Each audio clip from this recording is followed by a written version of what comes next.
अस्सलाम वालेकुम वरहमतुल्लाहि वबरकातुहू। थोड़ा जवाब अगर मिल जाए तो पता चले सब मौजूद है। जज़ाकल्लाह। जितने लोग दिखते हैं उनकी आवाज़ भी आए तो अच्छा लगता है सुन के। जैसे मुझे आपको देखने में अच्छा लग रहा है, आपको सुन के भी अच्छा लगा।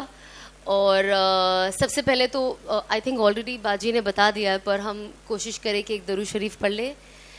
जो भी दरूद शरीफ आपको मुनासिब लगे आप पढ़ ले। सल्ली अला मुहम्मद व अला आलि मुहम्मद कमा सल्लैता अला इब्राहीम।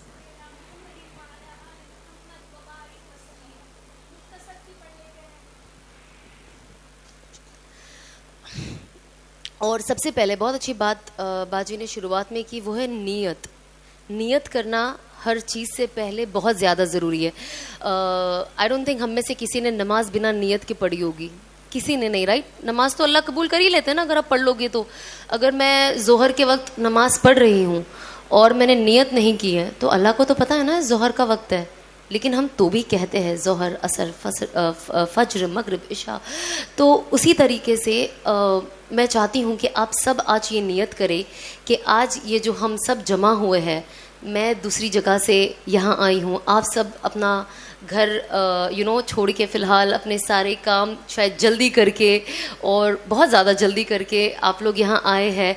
और बेसिकली ये जो हम जमा हुए इसका हम सबको फ़ायदा हो, मुझसे आप सबको हो और आप सबसे मुझको हो। तो हम बस ये नियत करें जो हम यहाँ पे बैठे हैं कि आज जो बातें होने वाली है हम कोशिश करें, हमारे हाथ में सिर्फ कोशिश करना है ना, बाकी तो अल्लाह की मर्ज़ी हर चीज़ में। तो हम एटलीस्ट कोशिश करें कि जो हम सुनते हैं उसे दिल से, सिर्फ कान से नहीं बल्कि दिल से और दिमाग से सुने, और कोशिश करें अगर वो हम अपनी ज़िंदगियों में ला सके जिससे हमें फ़ायदा हो। क्योंकि मैंने भी अपना दिल और दिमाग खोला और सुना तो जाके मुझे फ़ायदा हुआ। तो मैंने सोचा कि ये बात मैं आगे तक, क्योंकि बहुत चीज़ ना मैं सिर्फ कान से सुनी थी अपनी ज़िंदगी में, उसे अपने दिल और दिमाग पे नहीं लिया तो ज़िंदगी में कभी उसका फ़ायदा नहीं उठा सकी। लेकिन अब जो इल्म मैं हासिल करती हूँ, किसी से कुछ भी पूछती हूँ, कुछ भी सुनती हूँ, मैं कोशिश करती हूँ कि कान तो अपना काम करेगा ही इर्रिस्पेक्टिव, लेकिन दिल और दिमाग को वो लाइन में लाना ज़्यादा ज़रूरी है। और वो हमारे हाथ में कि हम उसे कितने ध्यान से सुनना चाहते हैं और उस पर कितना अमल करना चाहते हैं।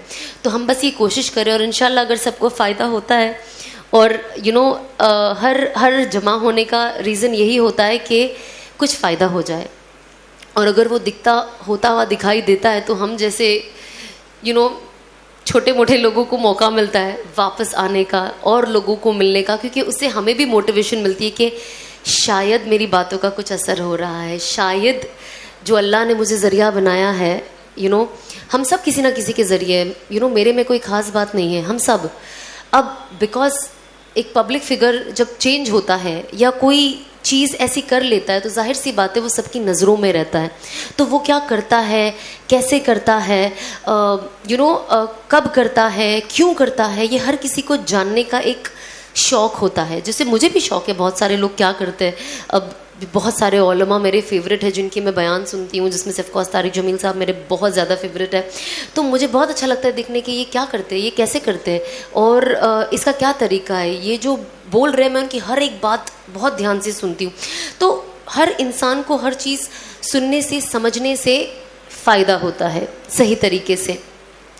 सबसे पहले थैंक यू सो मच आप सबका कि आप सब ने मुझे उस लायक समझा कि मैं यहाँ पे आऊँ और आप सबके बीच में बात कर सकूँ। क्योंकि एक वक्त ऐसा था कि मैं खुद अपने आप को कोई लायक नहीं समझती थी। होता है ना जब इंसान ऐसा लाइफ में अपने आप को देखता है या कोई ऐसा सिचुएशन आता है तो उससे लगता है यार मैं तो कोई लायक ही नहीं हूँ।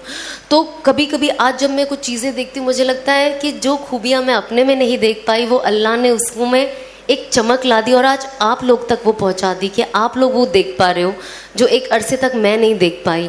तो ये एक चीज़ रियलाइज़ होती है कि सही रास्ते पे चलने से और कुर्बानियाँ देने से, सिर्फ कुर्बानी अपने ज़ात से नहीं, जो कुर्बानी आप बिना कुछ सोचे समझे सिर्फ और सिर्फ अल्लाह को बीच में रख के देते हैं तो अल्लाह उस इंसान को कभी ज़ाया नहीं होने देता। ये सबसे पहले वर्ड्स थे जो मेरे शौहर ने मुझे कहे थे।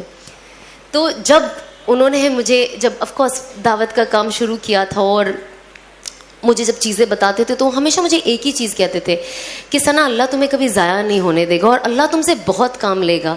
मुझे आज भी याद है उन्होंने ये चीज़ मुझे 2018 में पहली बार बोली थी, जब हम मक्का में मिले थे और मेरा उम्रा हो चुका था माशाल्लाह से, और मैं घर वापस लौट रही थी और उस वक्त वो वहीं थे। तो हमारी एक बहुत छोटी सी 2 मिनट की मुलाकात हुई और मैंने ऑफकोर्स इनका नंबर था, और जब मैं वापस आई तो मैं उनसे पूछती थी, कोई भी मुझे डाउट होता था तो मैं उनसे पूछती थी। तो उन्होंने ना मुझे बहुत अच्छी उसी वक्त वो बात कही, जबकि मेरे अंदर उन्हें कुछ वैसा ज़ाहिर ही नहीं दिखाई दिया।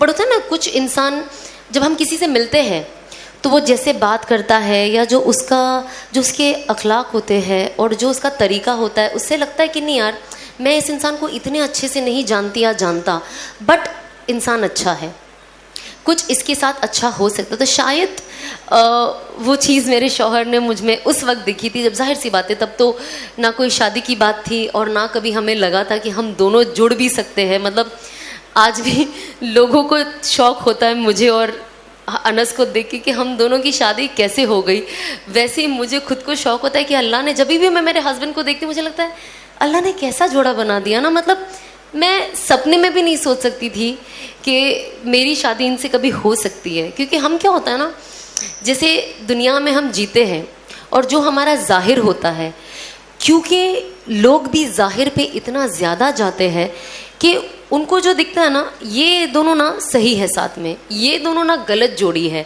हम सिर्फ दिखावे पे ये जोड़ा सही है या गलत तय करते हैं, लेकिन बातिल सिर्फ अल्लाह जानता है, जो दिल में है वो सिर्फ अल्लाह जानता है। तो अल्लाह ने जाना कि ये दोनों का दिल जुड़ने से शायद कुछ फ़र्क आए, शायद हम आगे जाके कुछ लोगों के लिए खैर कर पाए। बेशक अल्लाह की मर्ज़ी से और हर चीज़ अल्लाह करने वाला है, बट शायद हम वो ज़रिया बन पाए।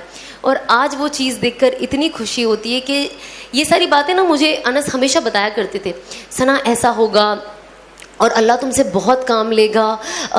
देखो जुनैद जमशेद साहब से उन्होंने कैसा काम लिया जब उन्होंने अल्लाह के लिए सब कुछ छोड़ दिया।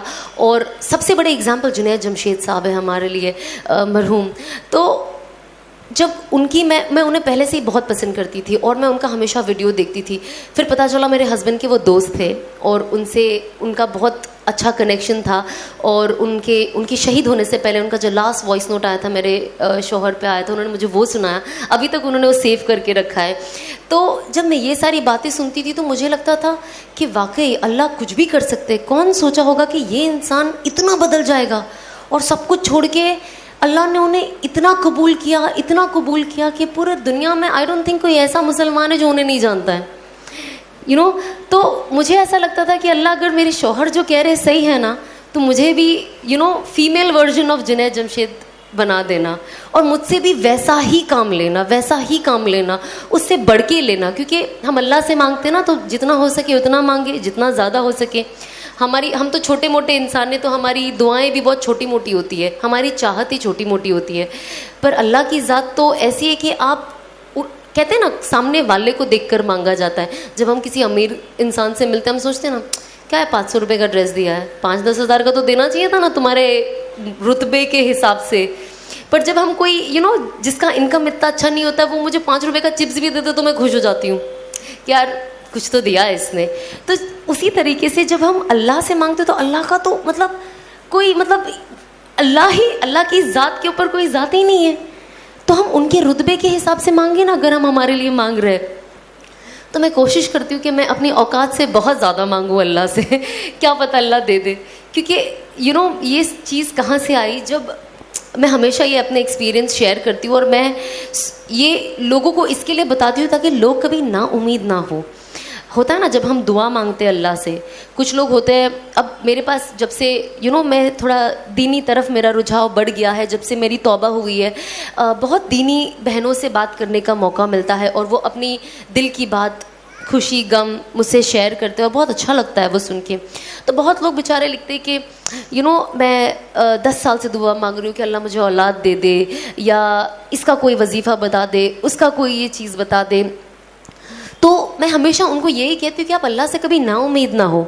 मैंने ऐसे भी लोग देखे हैं जिनको निकाह के 22 साल बाद बच्चे हुए हैं, पहली औलाद। तो अगर अगर हम एज अ मुस्लिम हम कुरान पढ़ते, करेक्ट, हम कुरान में यकीन रखते बेशक, करेक्ट, जो लिखा है शायद वो हमारे लिए सूट ना हो हमारी सिचुएशन के हिसाब से, क्योंकि इंसान ना कमज़ोर होता है, कोई भी थोड़ी सी चीज़ आए आँख में से आंसू फटफट आने लग जाते हैं, बहुत नेचुरल है वो। दिल का टूटना, कमज़ोर होना, हेल्पलेस फील करना बहुत बहुत नॉर्मल है। इसमें कोई ऐसा नहीं है कि आप फील करते हो मैं फील नहीं करती हूँ, या मैं फील करती हूँ आप फील नहीं करते, हर वो इंसान फील करता है। तो हमें अल्लाह से ना उम्मीद नहीं होनी चाहिए, क्योंकि कुरान ही तो कहता है ना, जब जब आई नो कभी कभी जब इंसान दुखी होता है तो आप जब कुरान की आयत से उन्हें समझाते हैं ना, इंसान को एक तसल्ली तो मिलती है, लेकिन दुख तो देखो दुख होता है, वो हम सिर्फ बांट सकते, पर जिस पे बीतती है वो जानता है। तो मैं हमेशा कुछ जो मेरे बहुत ही नज़दीक के लोग हैं मैं उनसे वही कहती हूँ, जब स्पेशली औलाद की बात आती है, मैंने कहा कुरान कहता है कि मैं जिसे चाहे लड़का दूँ, जिसे चाहे लड़की दूँ, जिसे चाहे दोनों दूँ, जिसे चाहे कुछ ना दूँ। तो जब ये कुरान कहता है तो अल्लाह ही देने वाला है, हम क्यों इतना अल्लाह से निराश होते हैं? हमको बस अल्लाह से मांगते रहना है, हमको मांगते रहना है, जब तक हमारे अंदर ताकत है हमें अल्लाह से मांगते रहना है। अब मैं इसका आपको पर्सनल एग्जाम्पल बताती हूँ। जब 2012 में मैं बिग बॉस से निकली थी, और उससे पहले भी ऑफ कोर्स मैं काम करती थी, पैसा था, बट पता नहीं क्या हुआ, जो 2013 से मेरा पहला उम्रा का सफ़र अल्हम्दुलिल्लाह शुरू हुआ। अब सफ़र तो शुरू हो गया, तो जब मैं वहाँ जाऊँ ना, मैं 2000 अल्हम्दुलिल्लाह 13, 14, 15, 16, 17 5 साल अल्लाह ने मुझे अपने घर बुलाया, मेरे घर वालों के साथ बुलाया, और जब भी मैं जाऊँ मुझे ऑनेस्टली आप यकीन करोगे कि नहीं, आई डोंट नो, बिकॉज कभी कभी कुछ बातें ऐसी होती है ना, हम कहते हैं ना कि अल्लाह ने ऐसा जादू कर दिया, अब मैं किसी को बोलूँगी तो पता नहीं वो यकीन भी करेगा कि नहीं। तो मेरे साथ में आप लोगों से वही बात शेयर करूँगी जो सुनने में ना बहुत अजीब लगती है, पर ये होता है लोगों के साथ।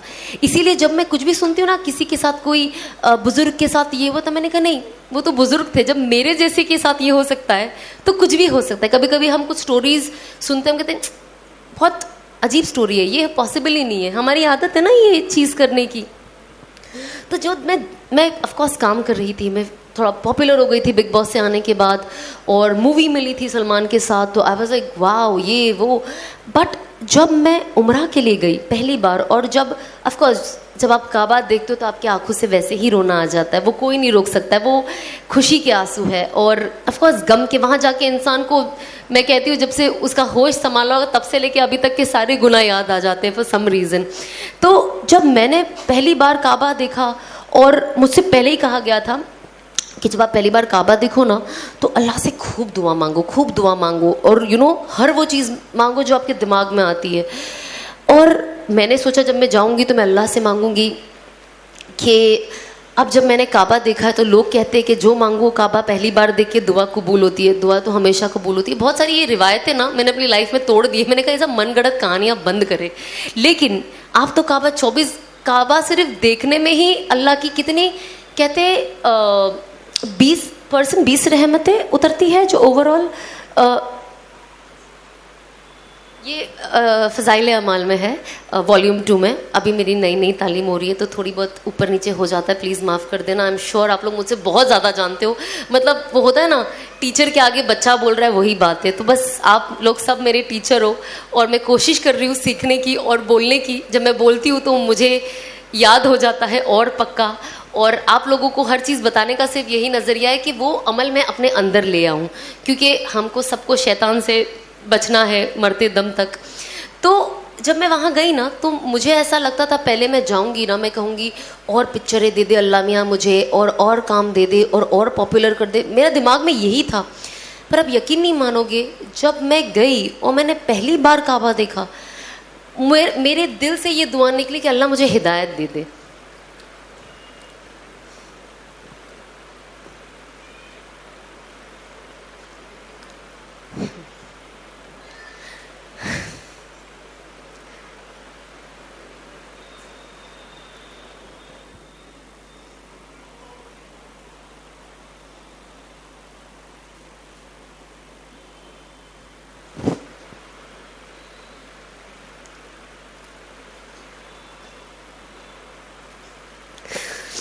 ऑनेस्टली आई डोंट नो कितने लोग इस चीज़ को वैल्यू करते हैं, पर मेरे लिए ये वर्ड हिदायत मेरे लिए बहुत वैल्यू करता है, बहुत।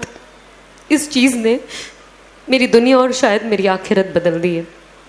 और कहीं ना कहीं जो असबाबी तौर से दिखता है, मैं सोचती हूँ शायद मुझे जहन्नम की आग से बचा लिया है। तो जब ये वर्ड ही आता है ना, तो मेरा दिल बहुत भर जाता है कि अल्लाह ने कैसा कर दिया। मतलब जब हम पढ़ते हैं ना कुरान शरीफ, और उसमें लिख के आता है कि अल्लाह जिसे चाहे हिदायत दे। तो जब मैं एंड आती है ना एक और कि I was lost and he found me and he guided मी, मैं गुमराह थी और उन्होंने मुझे सही रास्ता दिखाया। तो मैं कुरान शरीफ अभी भी जब भी पढ़ती हूँ और जब वो आयत आती है और मैं पढ़ती हूँ ना, मेरे आँख से आंसू ऐसे टप टप गिरने लग जाते हैं और मुझे रुकना पड़ता है कुछ वक्त, क्योंकि मैं खुद अभी तक ये डाइजेस्ट नहीं कर पाई हूँ कि अल्लाह ने ज़िंदगी मेरी कैसे बदल दी। बस अल्लाह इस्तिकामत दे और आखिरी दम तक हिदायत पे रखे और हिदायत पे मौत दे। तो मैंने अल्लाह से मांगा कि अल्लाह मुझे हिदायत दे दे और मुझे इस हराम से बचा ले और मुझे हलाल पे डाल दे। मुझे नहीं पता मैं क्या करूं। अगर मैं ये काम छोड़ूं तो मैं करूं क्या? मुझे तो कुछ आता भी नहीं है, जॉब पे तो मैं जा नहीं सकती, तो मैं क्या करूं? उसके बाद मैंने अनफॉर्चुनेटली दुनिया ऐसी है ना, ये बहुत सैड चीज़ है जो मैंने शादी के बाद भी बहुत एक्सपीरियंस किया है लोगों के ज़रिए, बट मैं अदरवाइज़ आपको एक्सपीरियंस बताऊंगी कि लोग कहते हैं, जो लोग थोड़े बेचारे गुमराह हो जाते हैं और जो थोड़े ज़्यादा हो जाते हैं मेरे जैसे, वो कहते हैं सब छोड़ दो, सब छोड़ दो, हिदायत पे आ जाओ, सही रास्ते पे आ जाओ, सही रास्ते पे आ जाओ, और ये तो फहाशी है और गैर महरमों के साथ ऐसे काम करना बेशक गलत है। बट जब इंसान सुधरना चाहता है और अपनी ज़िंदगी सही करना चाहता है, तो फिर वो उनके ऊपर अपने तानों की बारिश कर देते हैं कि इंसान उल्टा पैर भाग जाए, कि भले मैं सीधा हो जाऊं लेकिन मुझे लोगों को नहीं बताना है कि यार मैंने अल्लाह ने मुझे हिदायत की तौफीक दी, क्योंकि लोग मेरा मजाक बना रहे हैं और शायद इनकी वजह से ऐसा ना हो कि मैं वापस जहाँ से आई हूँ मैं वहाँ चली जाऊँ। क्योंकि इंसान कमज़ोर होता है ना, इंसान ताने, आज हम घर में ताने सुनते हैं तो कैसा लगता है कि घर से भाग जाओ, होता है ना कभी कभी फीलिंग, भागना नहीं है बट वो फीलिंग आती है ना एक इंसान को। तो जब इतनी सी चीज़ पे जब आपकी अम्मी आपको कुछ बोल दे या कुछ ऐसा हो जाए तो इंसान सोचता है यार कितना, क्यों ऐसे यार, मुझे क्यों ताने दे रहे, इंसान कितना रोता है। तो आप सोचो जो इंसान चेंज होकर आता है, जब उसके लिए ये सब बोला जाता है तो वो चीज़ लेना, एक्सेप्ट करना बहुत मुश्किल हो जाता है। और बहुत, क्योंकि वो ऑलरेडी इतना इमोशनल होता है कि आप उसको कुछ भी बोलो उसका इमोशन इनटू 10 टाइम्स बढ़ जाता है। तो सब तो कहते हैं छोड़ दो सही रास्ते पे, सही रास्ते पे। पर जब इंसान अगर वो लड़की है खास तौर पे, अगर वो चीज़ें छोड़ देती, सही रास्ते पे आ जाती है, तो कोई दीनी घर उसे अपना बेटा नहीं देता। तो जब आप अपना बेटा नहीं दोगे तो अगर वो लड़की सही रास्ते पे आके सही चीज़ अपनाना चाहेगी तो वो उसमें आगे कैसे बढ़े? हम जब ये बात आती है ना कुर्बानियों की, और जब हम हदीसें पढ़ते हैं तो हम ना ये सारे एग्जाम्पल्स लोगों को तो बहुत अच्छे से दे देते हैं, बट जब वो अपने पे आती है ना तो हम वो करना पसंद नहीं करते। इसीलिए मैं मेरे हस्बैंड की बहुत ज़्यादा शुक्रगुजार हूँ और साथ ही साथ मेरे सास ससुर की, कि जो ये सारा सिचुएशन देखकर मुझे खुशी खुशी एक्सेप्ट किए। मेरे हस्बैंड ने एक इतना बड़ा स्टेप लिए, क्योंकि होता ना जो इंसान आलिम होता है तो उनके जो सराउंडिंग वाले होते हैं वो उनका दिमाग, कुछ लोग, नॉट ऑल, कुछ लोग ऐसा दिमाग में फितूर बिठा देते कि सामने वाला जो कुछ करना भी चाहता है तो उसे नहीं करने देते, क्योंकि उसको इतना डाउटफुल कर देते हैं कि आप तो इससे शादी कर रहे हो, ये टिकेगी कि नहीं।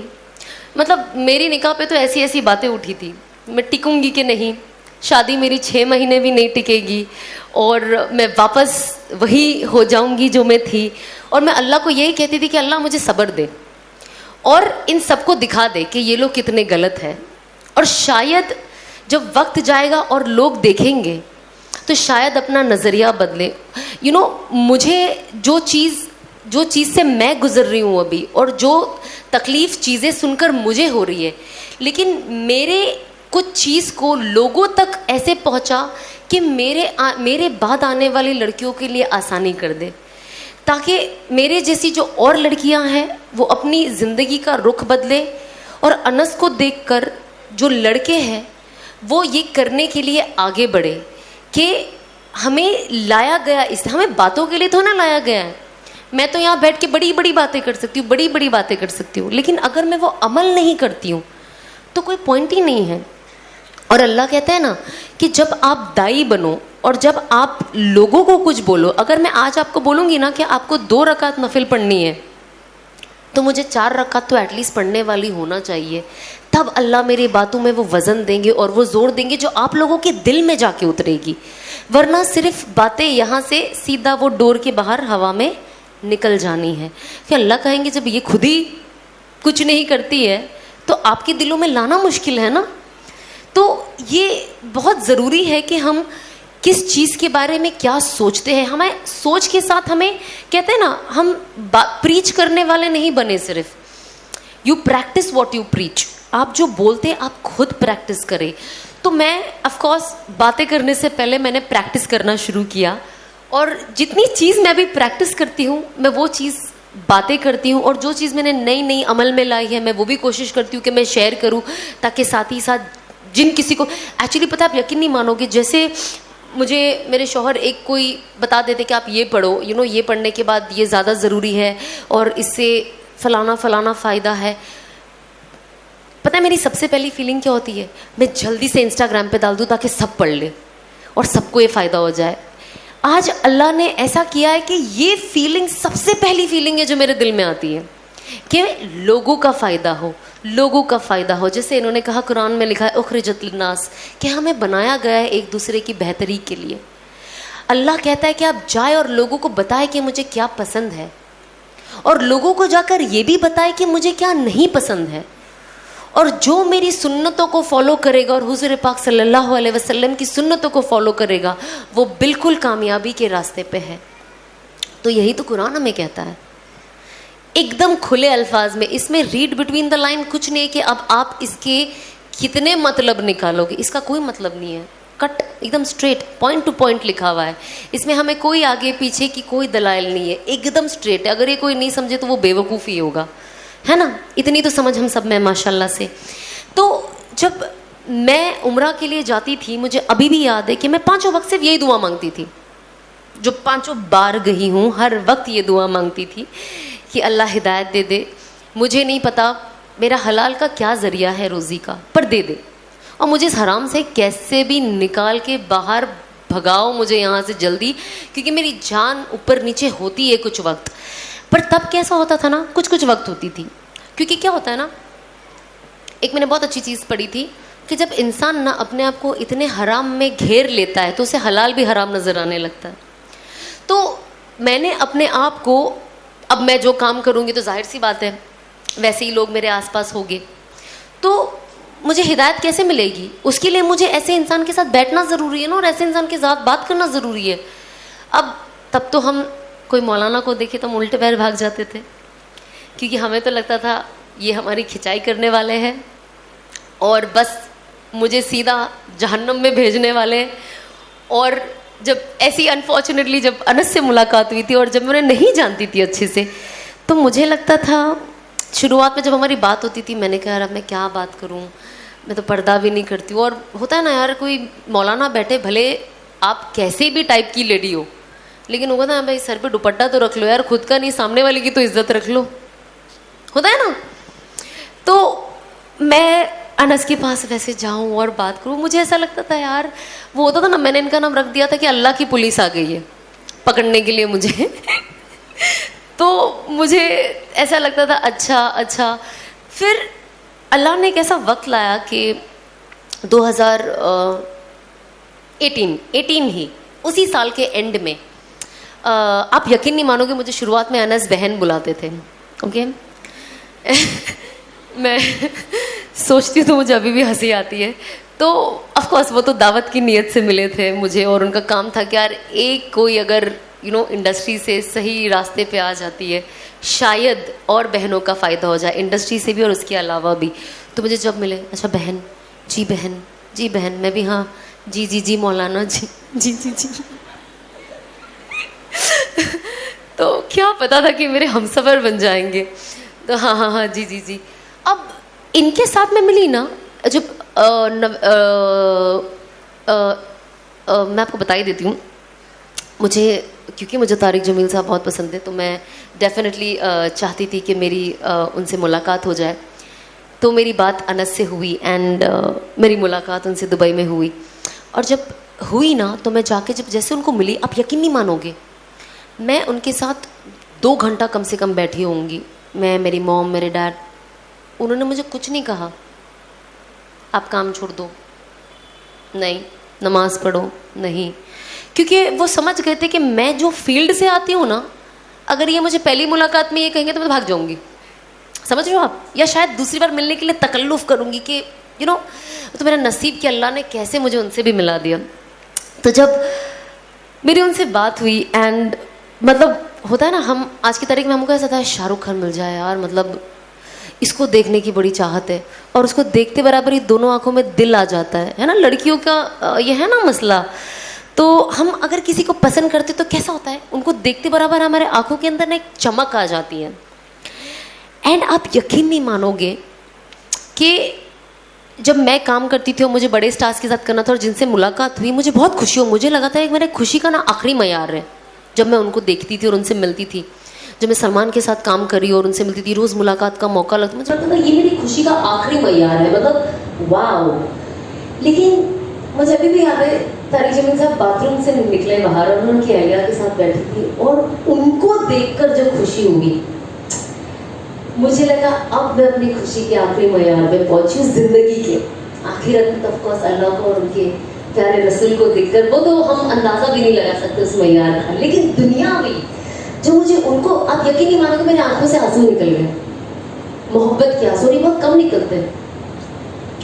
तो जब मैंने उनको देखा, मैं जब भी उनको देखती हूँ, उनकी वीडियो सुनती हूँ, मुझे मैं अंदर ही अंदर पूरे वीडियो में कहती हूँ, अल्लाह मुझे इन जैसा बना दे, अल्लाह मुझे इन जैसा बना दे, अल्लाह मुझे इन जैसा बना दे। मेरी बातों में यही तासीर ला, ये कैसे क्या बात करते हैं, सीधा दिल में उतरती है।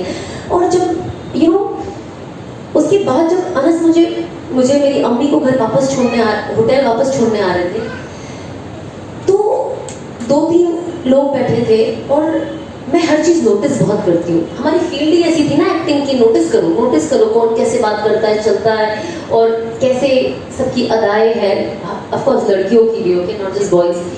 तो जब मैं बैठी थी ना, तो ये लोग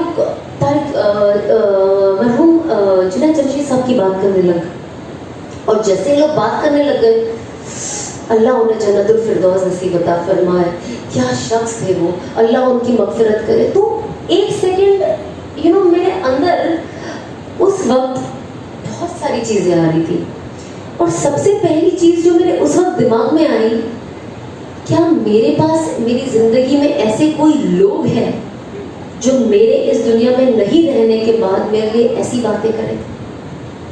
क्योंकि मैं हमेशा लोगों को नॉर्मल लोगों की बात करती हूँ, जो दीनी तरफ इतना रुझाव नहीं है, वो यही कहते हैं यार वो अच्छा इंसान था पर इस दुनिया में नहीं है। मैंने कभी नहीं सुना कि सारे लोग जितने मजमे में बैठे हैं, 5-6 लोग अगर ग्रुप में बैठे हैं, सब बोल रहे हैं अल्लाह उन्हें जन्नत दे, आमीन आमीन।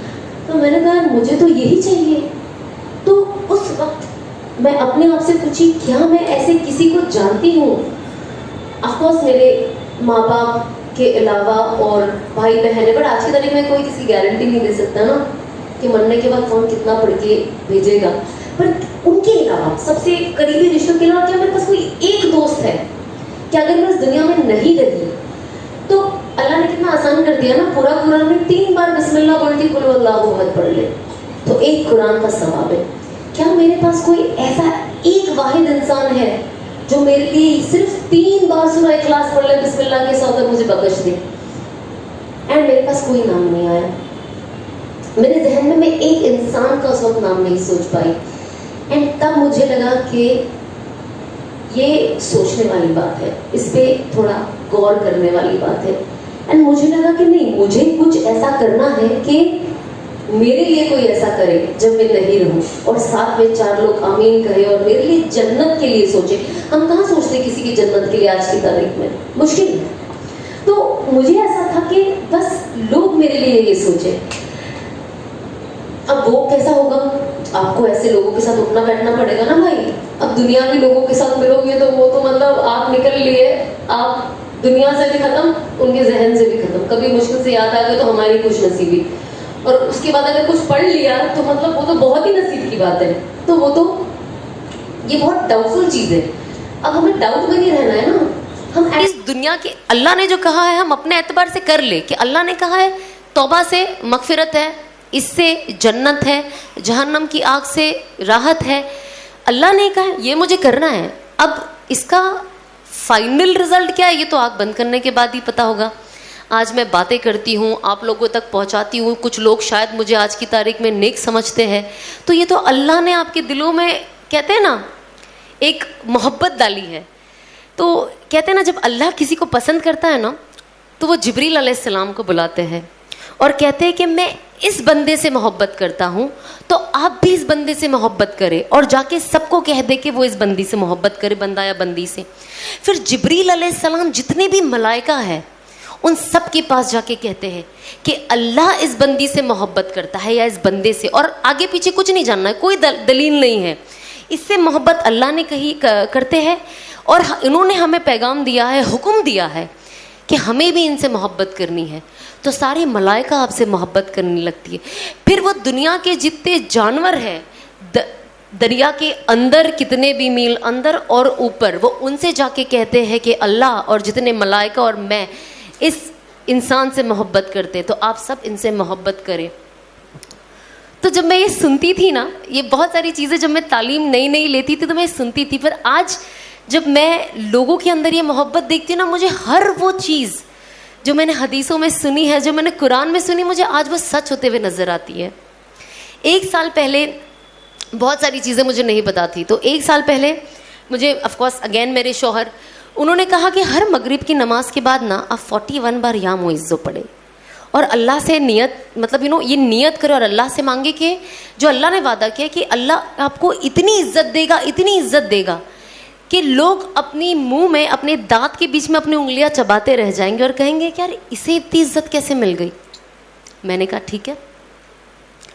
अब मैंने भी वो पढ़ना शुरू कर दिया दिल से, और आज जब मैं आप सब लोगों के दिल में इतनी मोहब्बत देखती हूँ, मैं इतनी मोहब्बत आज की तारीख में मेरे पास लोगों से आती, कोई गरज नहीं है, दुनियावी कोई गरज नहीं है, लेकिन जो ये सच्ची मोहब्बत में देखती हूँ तो मुझे लगता है कि वाकई ये जो चीज़ें बोली गई है और लोगों ने पढ़ी है वाकई काम करती है। मतलब मेरा पर्सनल एक्सपीरियंस है।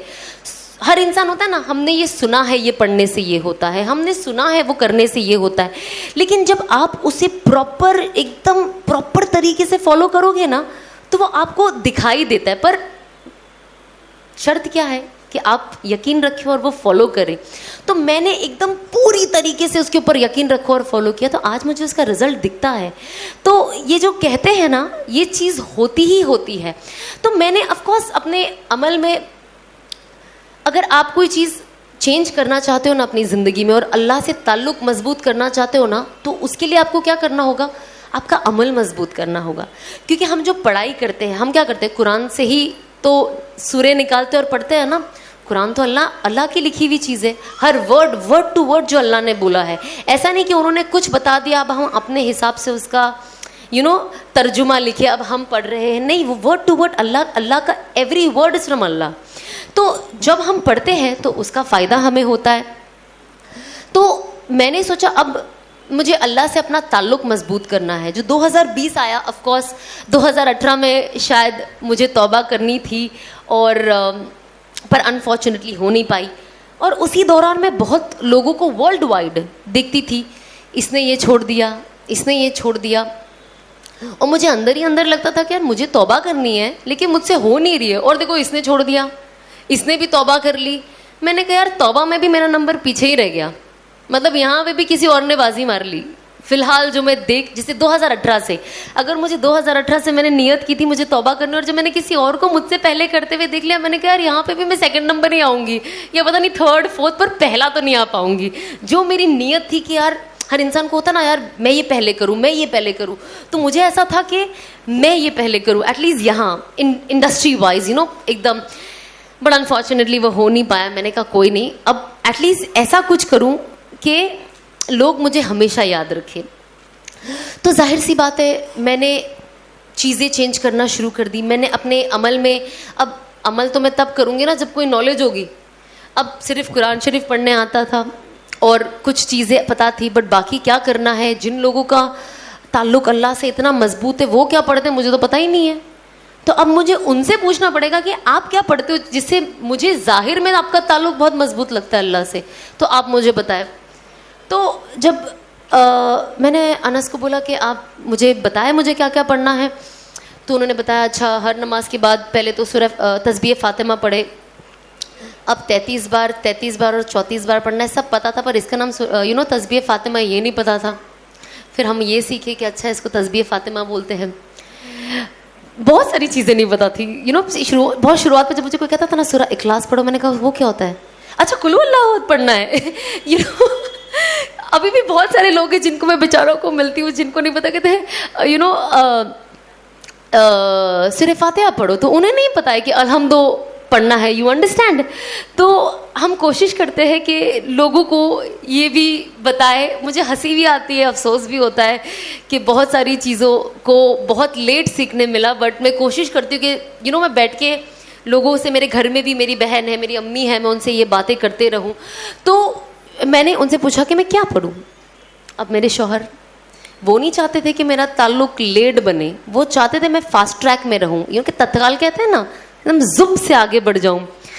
तो उन्होंने मुझे पढ़ाई माशाल्लाह इतनी सारी दे दी थी कि मुझे मेरी अम्मी से भी बात करने का वक्त नहीं था। मेरी अम्मी जब बोले मेरा भी ख़त्म नहीं हुआ। एक तो मैं इतना स्लो कुरान शरीफ पढ़ती हूँ, अस्तगफिरुल्लाह। मुझे अभी भी याद है जब मैं छोटी थी, मैं ये चीज़ को प्रमोट नहीं करती हूँ, बट ये बहुत गलत चीज़ मैं करती थी जो बिल्कुल मना है करने के लिए, बट मेरे से एक बार हुआ है। तो इससे जुड़ के एक दूसरी चीज़ है जो मुझे आपको बताना है, इसके लिए मैं ये वाक़या बता रही हूँ। तो जब पहले मेरी नानी का इंतकाल हुआ था, उसके बाद मेरे नाना का इंतकाल हुआ। अब जब मेरे नाना का इंतकाल हुआ तो अब मेरे घर में कोई मर्द था नहीं, फिर मेरे एक कज़न थे, तो हम सब अनफॉर्चुनेटली, मैं और मेरी मम्मी भी कब्रिस्तान गए और वहाँ पे सूरह यासीन पढ़ना शुरू किया। अब सबने पढ़ लिया, अब मैं पढ़ी रही हूँ, सब खड़े हैं ऐसे कि मैं कब ख़त्म करूँगी। मैं इतनी ऐसी मेरी स्पीड थी। तो मैं नानी की कब्र पे पहले पढ़ी गई। अब जब नाना की कब्र पे गए तो सबसे पहले मेरे भाई ने बोला तू रहने दे तू घर जाके पढ़ लेना, क्योंकि इतना स्लो पढ़ती हूँ। तो ऑफकोर्स आई रिग्रेट, वो मेरा I think first and last time था जो मैं गई, और जब मुझे ऑफकोर्स समझ पड़ी कि कब्रिस्तान बिल्कुल नहीं जाना चाहिए। मम्मी को वो नॉलेज हमने बिल्कुल, बट वो हमारा वाहिद एक वक्त था जो हम गए थे। और मैं हमेशा कहती हूँ लोगों को कि इन सारी चीज़ों से आप बचे, जितना हो सकता है बचे। जो ना करने वाले काम है खुदा के वास्ते ना करें। मैं कहती हूँ जो भी चीज़ में थोड़ा सा भी डाउट होता है ना, वो बेहतर है छोड़ देना। इससे कोई कहता है ना डाउट है, हो भी सकता है नहीं भी हो सकता, तो मत करो, छोड़ दो, वो ज़्यादा बेहतर है। तो तब मुझे ऐसा लगा यार मैं कितना स्लो पढ़ती हूँ कि इन लोगों ने मुझे पढ़ने ही नहीं दिया। बेचारे मुझे मेरे नाना नानी से बहुत हद से ज़्यादा मोहब्बत थी और है, मतलब मैं रोज़ उन्हें याद करती हूँ, मैं कभी नहीं भूल पाती हूँ। और हर वक्त जब भी मैं देखती हूँ मुझे लगता है अल्लाह मैं मेरे नाना नानी की मगफिरत कर दे, क्योंकि मैं इतनी छोटी थी, मुझे लगा मैं उतना मेरी नाना नानी के लिए कर नहीं पाई जो मुझे करना था। और जब खिदमत और इन सारी चीज़ों का मतलब समझ में आया ना, तब तक बहुत लेट हो चुका था, वो चले गए थे। और उन्होंने पूरा बचपन मुझे पाला। मेरी नानी बेचारी, मैं स्कूल जाती थी, मेरी मुर्गी संभालती थी।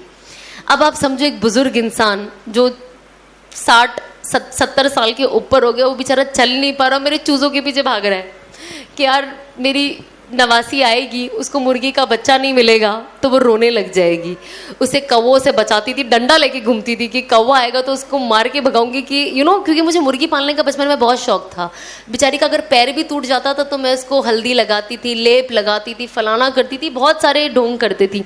तो मुझे ना वो सारी चीज़ें देख के याद आती थी कि हमारे नाना नानी, दादा दादी हमसे कितनी मोहब्बत करते जब हम छोटे होते हैं। अनफॉर्चुनेटली हमारे अम्मी अब्बू भी। और जब हम बड़े होते हैं और जब वो बच्चे बन जाते हैं,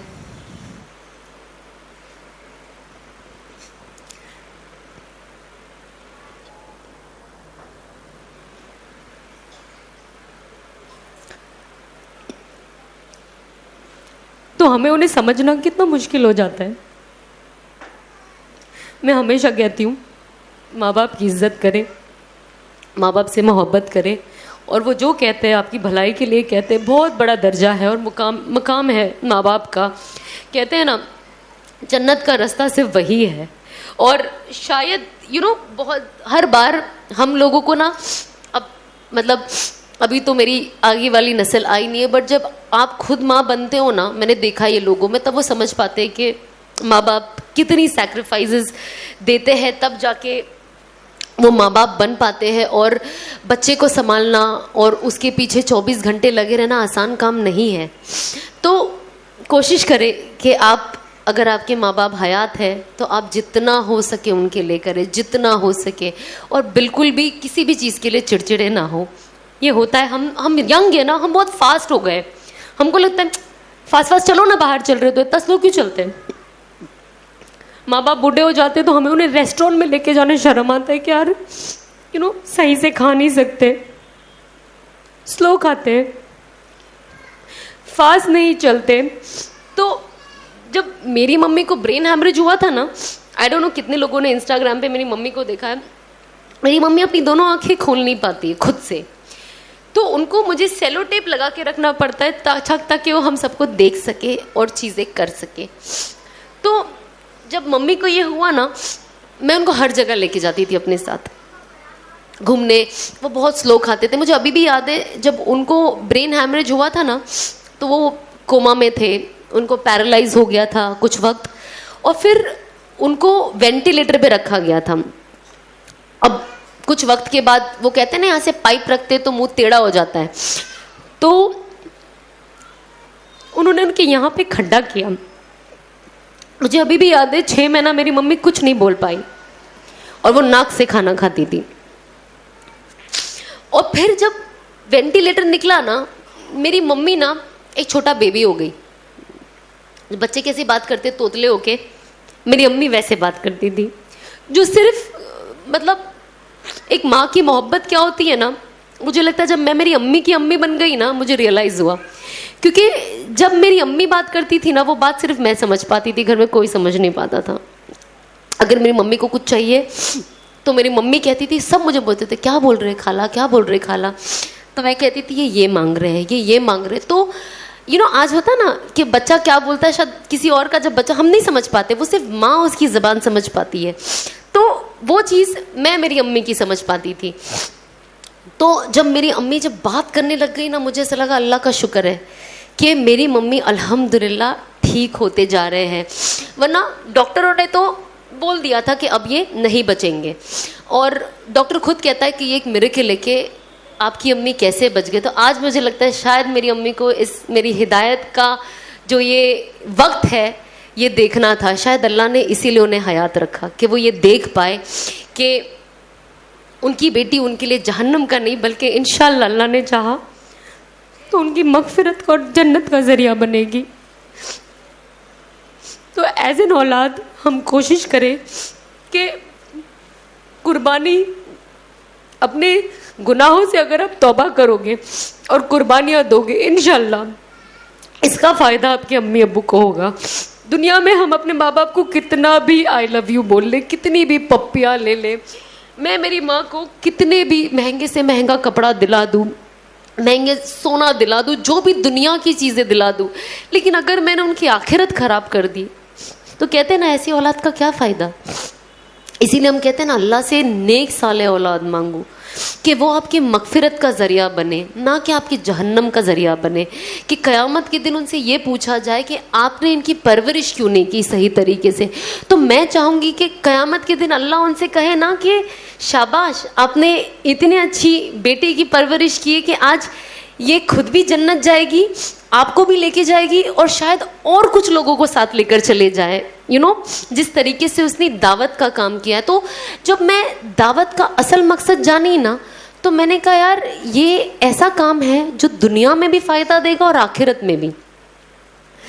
तो मैंने कहा बस अब यही काम है जो करना है। कल भी मेरे मैंने बयान किया, पर मैं बातें बोल नहीं पाई। कल मेरा यौम विलादत का दिन था और जैसे असफी आपा ने और उनके हस्बैंड ने ये अरेंज किया 2 दिन पहले, तो अनस मेरे सामने बैठ रहे थे, उन्होंने बोला 21 अगस्त को कर रहे थे। मैंने अनस को बोला कुछ मत बोलना, वो बोलने जा रहे थे कि मेरा बर्थडे है एंड ऑल दैट, मैं सेलिब्रेट नहीं करती हूँ ऑफ कोर्स, तो वो बोलने जा रहे थे, मैंने कहा मत बोले।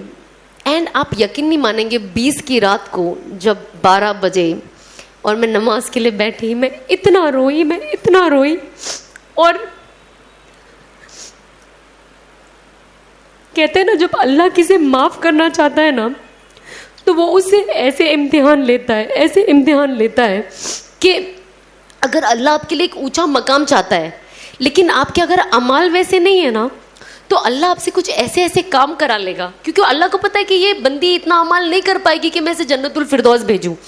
तो मैं क्या करूं, इसे हालातों में डालूं और कुछ ऐसे अननोन काम ले लूं जिससे इसका मर्तबा ऊंचा हो जाए। तो उस वक्त मैंने सोची कि मैंने अपनी ज़िंदगी का कितना साल इसी दिन गाना बजाया, डांस किया, अस्तगफिरुल्लाह कैसे कैसे कपड़े पहने, उसमें लोगों को शामिल किया, मेरे घर वालों को नचाया, अल्लाह उनकी भी मगफिरत करे। जो मैंने किया, एटलीस्ट मैं तो हमेशा माफ़ी मांगती हूँ कि मेरे ज़रिए जिसने भी गुनाह किया अल्लाह उन्हें माफ़ कर दे, मेरे घर वालों को भी, क्योंकि ज़रिया मैं थी। तो उस वक्त मुझे ऐसा था कि यार इस दिन मैंने कितना साल गलत किया, कितना साल, मेरी आधी ज़िंदगी ख़त्म हो गई है। मैं 34 ईयर्स की हूँ और मैंने इतना साल इसी दिन क्या क्या नहीं किया जिसने अल्लाह को कैसे नाराज़ किया होगा। अल्लाह और उसके फरिश्ते मुझ पे लानत भेजते होंगे इसी दिन कि मेरे पैदा होने के दिन पे मैं क्या कर रही हूँ। और अल्लाह ने देखो ना कैसा गैप का काम किया कि बस हमने तय किया अहमदाबाद आएंगे और हम कुछ बातें करेंगे, एक्सपीरियंस शेयर करेंगे। अल्लाह ने कैसा दिन चुना, 21 अगस्त, वही बर्थडे का दिन, और अल्लाह ने उसी दिन मेरे से कैसा काम लिया। तो कभी कभी जब इंसान चीज़ों को खुल के समझता है ना, तो वो समझता है कि अल्लाह कुछ भी कर सकता है, कोई मुश्किल नहीं है, कोई मुश्किल। और अल्लाह आपको इस दुनिया में ही दिखाएगा कि मैं आपको कबूल करता हूँ, बट आप इसे पकड़ के रखना। ऐसा नहीं है कि आज कुछ चीज़ें मुझे दिख रही है कि मेरी कबूलियत हो रही है तो अब बस मैं एकदम कहते हैं ना सीना तान के आ जाओ कि बस अब मैं तो जन्नत ही जाने वाली हूँ। ना, ये तो आँख बंद होने के बाद ही पता चलेगा। बट जब अल्लाह, हर इंसान कहता है ना, अगर आपने एग्जाम दिया है, आप कुछ अच्छी चीज़ें कर रहे हो, अगर मैं आपको बोला माशाल्लाह आपने बहुत अच्छा किया, मुझे एक इंसान को अप्रिसिएशन पसंद है, मोटिवेशन पसंद है, तो अल्लाह हर इंसान को मोटिवेट करता है। आई एम श्योर आपने भी ऐसे बहुत एग्जाम्पल्स देखे होंगे, नोटिस किया होगा कि ये करने से अल्लाह ने मेरे लिए ये कर दिया, वो करने से अल्लाह ने मेरे लिए ये कर दिया। तो बस हमें ना वो नोटिस करने की ज़रूरत है। तो जब मैं ये चीज़ें देखती हूँ ना कि अल्लाह ने कितनी आसानी कर दी, जब जो 18-20 साल दिन रात नाचना गाना घूमना आसान बात नहीं है छोड़ना, और ऐसे छोड़ना कि पलट के देखना ही नहीं। कभी कभी जब मैं और अनस बात करते तो हम ऐसी बात करते कि अल्लाह ने कैसे निकाला जैसे आटे में से बाल, उतने आसानी से निकाल दिया मुझे उसमें से। मुझे अल्हम्दुलिल्लाह आज कोई चीज़ की याद नहीं आती है। मुझे कभी कभी यही पूछते हैं किसी और की बात सुन के, बोले यार तुमको कोई चीज़, मैंने कहा बिल्कुल, मैंने कहा आप यकीन नहीं मानोगे मुझे याद ही नहीं आती है। 20 साल अगर आप कोई एक चीज़ करो आपको याद आएगी ना, यार इंसान है, याद आएगी ना। ऐसा नहीं कि आपको वो करना है, लेकिन एक इंसान सोचता है ना, अरे यार अभी हमें हिजाब नहीं पहनी होती, अभी मैं मालदीव्स गई हूँ, कितना आराम से बाल खोल के ऐसे हवा में लहरा रही होती मैं, सोचता है ना। इसका ये मतलब नहीं है कि अरे मुझे हिजाब नहीं पहनना, पर एक वो सोच आती है, वो पॉजिटिव भी आ सकती है नेगेटिव भी, मैं पॉजिटिव की बात करती हूँ। लेकिन आपको लगता है नहीं यार, बल्कि मुझे तो लगा इमेजिन मैं एक ऐसी जगह गई हूँ जहाँ पे जब मैं लोगों की तस्वीरें देखती हूँ, बहुत मेरी मुसलमान बहनों को ये लगता है जब वो फोटो देखते कि भैया हम मालदीव्स जा ही नहीं सकते, जाएंगे तो ऐसे ही रहना है। लेकिन जब मैं वहाँ गई मैंने कहा नहीं, ऐसे कोई रूल्स रेगुलेशन नहीं है, ये हमारे दिमाग का फितूर है कि हम बीच पे जाएंगे तो हमें ये पहनना है, हम यहाँ जाएंगे क्योंकि वो सब कर रहे हैं, हम सब नहीं है। अल्लाह ने हमें ईमान क्यों दिया है? ताकि हम सब ना रहे, हम दिखाई दे लोगों की कि ये ईमान वाले हैं, ये अल्लाह को, अल्लाह के हुक्मों को फॉलो करने वाले हैं, ये रसूल अल्लाह सल्लल्लाहु अलैहि वसल्लम की सुन्नतों को पकड़ के रखने वाले हैं, ये आम इंसान नहीं है। हमें अल्लाह का कितना सबसे पहले शुक्र करना चाहिए कि हमें ईमान वाले घर में पैदा किया।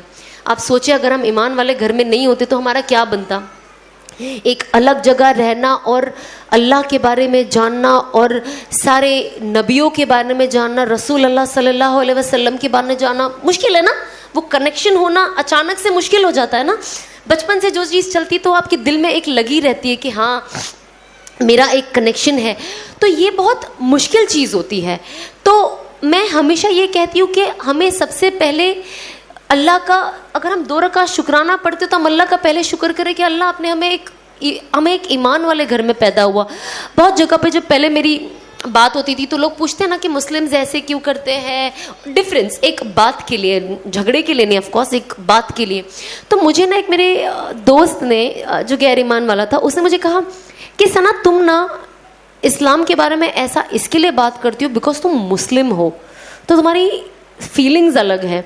मतलब मैं पहले से ही ना बहुत जलाली हूँ, मतलब कुछ भी हो जाए। मैंने कहा भैया मैं बिल्कुल गलत हूँ, पर आप इसका ये मतलब नहीं कि आप इस्लाम के लिए कुछ भी बोल सकते हो, ये मुझे सुनना गवारा नहीं है। लेकिन क्या हो रही थी ना, मुझे ऐसा लग रहा था मैं दोगली लग रही हूँ कि मुझे इस्लाम को ऐसे पकड़ के रखना और बताना ये गलत नहीं है। अगर इस्लाम गलत नहीं है तो मैं क्यों गलत जा रही हूँ। अगर जब हम बोलते हैं ना, अगर हमसे कोई गलती होती है तो हमारे माँ बाप को दोष ना दे। कहते हैं ना घर में माँ बाप ने कुछ नहीं सिखाया, हर गलती हुई तो हमसे दो, पर कैसे नहीं दे माँ बाप को दोष। वो कहीं ना कहीं आपके माँ बाप के नाम पे जाता है ना। कहते हैं ना घर के हर लड़का लड़की माँ बाप की इज्जत है। तो इसी तरीके से इस्लाम हमसे कनेक्टेड है। हम ये नहीं बोल सकते कि अगर मैंने ये किया तो इस्लाम को दोष नहीं, तो नहीं, आप रीज़न बन रहे हो इस्लाम का नीचे आने का, और ज़ाहिरी तौर पे उसका एक गलत पोर्ट्रेल हम खुद दे रहे। आज की तारीख में कोई नहीं बोलना चाहता है मैं गलत हूँ।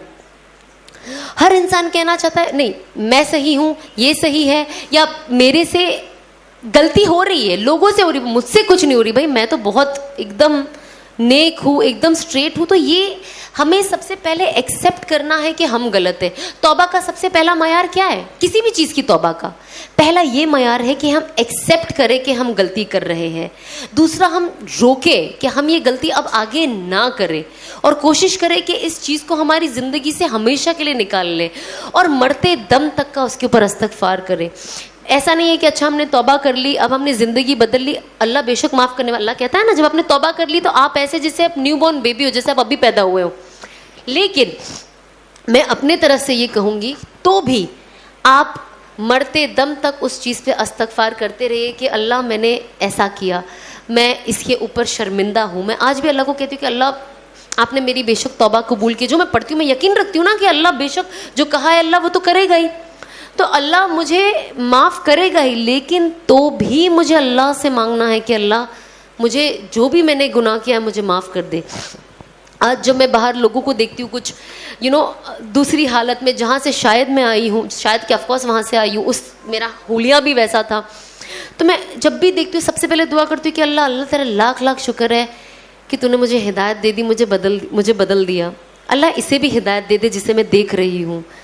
और एक तरफ से एक डर दिल में वो रहता है कि यार अगर आपने मुझे हिदायत नहीं दी होती तो आज ये मैं होती, इसकी जगह पे मैं होती, और ऐसी मैं किसी और को दिखाई देती। पता नहीं ऐसे कितने लोग हैं जिन्होंने मुझे देख के दुआ करी होगी कि अल्लाह इसे हिदायत दे दे। हम देखते ना, आज जब मैं देखती हूँ लोगों को इंस्टाग्राम पे, फ़ोन पे, सबसे पहली दुआ मेरी यही निकलती कि अल्लाह इन्हें हिदायत दे दे, इनके दिलों को खोल दे, इनके दिमागों को खोल दे, वरना ये नहीं समझेंगे कि इनका कितना भारी नुकसान है, और ऐसा नुकसान जो ये कभी भरपाई नहीं कर पाएंगे। मैं आपको एक छोटा सा वीक स्टोरी सुनाती हूँ, मुझे नहीं पता है कितना सच है, बट ये स्टोरी है। ये स्टोरी अगर हम सुने और इसे अपने फ़ायदे के लिए यूज़ कर ले। एक वक्त एक बुज़ुर्ग, एक शख्स कब्रिस्तान से गुज़र रहा था, तो अंदर एक कब्र से आवाज़ आई एक बुज़ुर्ग की, तो वो उसे सुन पाया, तो वो उनसे बात की। तो उन्होंने बोला अरे आप अंदर जैसे कितने वक्त से, क्या जो भी उनके बीच में बातें हुई, तो उन्होंने बोला कि मैं जब अंदर आया मैं नेक अमाल के साथ आया हूँ, तो ऑफ कोर्स मेरे अंदर मुझे बहुत राहत है। तो जब फरिश्तों ने आके मुझे अंदर पूछा कि आप क्या करना चाहेंगे, क्योंकि आपने कितनी अच्छी ज़िंदगी दी तो आपको ऑप्शन आप क्या करना चाहेंगे, तो उन्होंने कहा कि जब तक क़यामत नहीं आती मुझे कुरान शरीफ पढ़ने का मौका मिल जाए। तो उन्होंने वो लड़के को कहा कि मैं जब से अंदर हूँ, जब से मेरी मौत हुई है और अब तक मैंने 70,000 कुरान शरीफ मुकम्मल कर लिया है पढ़कर। मैं आपको वो पूरा का पूरा 70,000 कुरान शरीफ दूंगा, सिर्फ आप एक बार मेरे लिए सुभान अल्लाह बोल दे।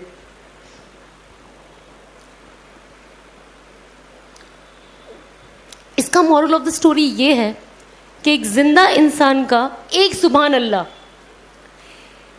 जो अपने एंड तक पहुंच चुका है, उसके 70,000 कुरान शरीफ के ऊपर, आप समझ रहे हो हम पढ़ सकते हैं 70,000 कुरान शरीफ? आई डोंट थिंक सो, बहुत मुश्किल है। इमेजिन। तो इससे हमें ये सबक मिलता है कि हम एक सुभान अल्लाह, एक अल्हम्दुलिल्लाह, इसको फॉर ग्रांटेड ना लें। हर चीज़ में सुभान अल्लाह बोले, हर चीज़ में अल्हम्दुलिल्लाह बोले, हर चीज़ में अस्तगफार करे। हर वक्त मैं कोशिश करती हूँ कि मैं जब भी बात ना करूँ, मैं एटलीस्ट तस्बीह पढ़ती रहूँ। खुदा ना खास्ता मेरी मौत आ जाए, हम तो कोशिश ही करते कि ला इलाहा इल्लल्लाह मुहम्मदुर रसूलुल्लाह सल्लल्लाहु अलैहि वसल्लम पे मौत आए। खुदा ना खास्ता ये ना हो तो एटलीस्ट मेरा जिक्र तो चल रहा है, कुछ तो चल रहा है। जब मेरे लब पे जिक्र ही नहीं होगा तो मौत कलमे पे कैसे आएगी? सिर्फ मैं 5 वक्त की नमाज पढ़ूंगी, वजीफे पढ़ूंगी, बाकी पूरा वक्त फिजूल की गपशप में मैं वेस्ट करूंगी, तो मैं मरूंगी तो मैं कलमा कैसे आएगा मेरी जुबान पे? तो ये बहुत एक आई डोंट नो, आपने स्टोरी सुनी है कि नहीं? एक राजा था, उसके पास एक पोपट था। किसी ने सुना है ये स्टोरी? आपने सुना? किसी और ने सुना है? नो? कुछ लोगों ने शायद सुना होगा, आपने सुना है। तो वो पोपट ऐसा था ना, वो जो बोले वो बोलता था, जो बोले वो बोलता था। तो क्योंकि पोपट अच्छा बोलता था, तो राजा ने उन्हें बोला ला इलाहा इल्लल्लाह मुहम्मदुर रसूलुल्लाह बोलो, ला इलाहा इल्लल्लाह। पोपट क्योंकि बोलता था, ला इलाहा इल्लल्लाह मुहम्मदुर रसूलुल्लाह बोलता था, ला इलाहा इल्लल्लाह मुहम्मदुर हर वक्त बोले। और वो पोपट एक इंसानों की तरह बात करता था, कोई आए तो उसे ग्रीट करना, तो सिखाया। एक दिन पोपट की मौत हो गई। राजा बहुत रोया, बहुत पालतू पोपट था, बहुत मोहब्बत थी उससे। तो लोगों ने बोला राजा आप क्यों रो रहे हो? इसलिए रो रहे हो क्योंकि आपका पोपट मर गया? तो उन्होंने कहा नहीं, बोले दिन रात पोपट ला इलाहा इल्लल्लाह मुहम्मदुर रसूलुल्लाह बोलता था, पर जब मरा तो उसने कलमा नहीं पढ़ा। जो इंसान पूरा दिन एक ही चीज बोल रहा है, मतलब वो सिर्फ रट्टा मारता था, वो दिल से नहीं पढ़ा। अब वो चीज देख के राजा को क्या एग्जाम्पल मिला कि मुझे नहीं पता मैं जो बोल रहा हूँ ला इलाहा इल्लल्लाह मुहम्मदुर रसूलुल्लाह, मैं दिल से बोल रहा हूँ कि नहीं। क्योंकि अगर मेरा पोपट दिन भर यही बोलता था लेकिन उसकी मौत कलमे पे नहीं हुई, तो जब मैं मरूंगा तो क्या मैं कलमा बोल पाऊंगा? तो ये जो छोटी छोटी स्टोरीज हम सुनते हैं, हमें पता चलता है कि इसीलिए चीज़ें दिल से करो। जब हम दिल से और यकीन से करते हैं ना, तो अल्लाह वो चीज़ हमारे अंदर डाल देता है। तो जब मैं ये छोटी छोटी स्टोरी सुनती हूँ ना, मुझे नहीं जानना है कि ये कितनी स्ट्रॉन्ग है, कौन से बुक में। भैया इससे मुझे फ़ायदा क्या होता है? मेरा फ़ायदा ये कि मैं इसे दिल से सुनूँ और इस पर अमल करूँ। हमें हर चीज़ से क्या करना है? अपना फ़ायदा लेना है, ना कि बहस करना है। ऑफ कोर्स कुछ चीज़ें जानना, पढ़ना, समझना बहुत ज़रूरी है। ऐसा नहीं कि हम अंधाधुंध जो बोल रहे हैं बस वो करते जा रहे, बेशक आप समझें, बट उसके अलावा कभी कभी होता है ना कि अल्लाह के बारे में ही बोलना है ना, अल्लाह का ही कलमा पढ़ना है, कुरान की आयत पढ़नी है, क्या होगा उससे? फ़ायदा ही होगा ना। किसको नुकसान हुआ है दुनिया में कुरान की एक आयत पढ़ के? किसी को नहीं। कुछ लोग कहते हैं ना, अच्छा असर के बाद ये पढ़ना है, इसका आप रेफरेंस नंबर दीजिए। मैं डालती हूँ ना इंस्टाग्राम पे, इसका रेफरेंस नंबर दीजिए, कि भाई मत पढ़ दूँ। मन में ऐसे होता है। तो आप एक इंसान, सबसे वीक से वीक इंसान सोचे यार, जो भी होता है कुरान शरीफ है ना, फ़ायदा ही देगा। कुरान ने किसको दुनिया में नुकसान दिया है? सिवाय फ़ायदा के कुछ नहीं दिया है। तो हमें हमारा दिमाग थोड़ा ओपन रखना है। आज आप इतनी माशाल्लाह से इतनी जवान लड़कियों को मैं यहाँ देख रही हूँ, हम फ्यूचर जनरेशन है, आज का यूथ है, तो हम कोशिश करें कि हम लोगों को इंस्पायर करें। लोग जवानों को देख के जल्दी इंस्पायर होते हैं ना, क्योंकि लोगों की नज़र में ये, आप कितनी भी परहेजगार इबादतगार बुजुर्ग को देखो, वो असर नहीं होता है जो एक परहेजगार जवान को देखकर होता है।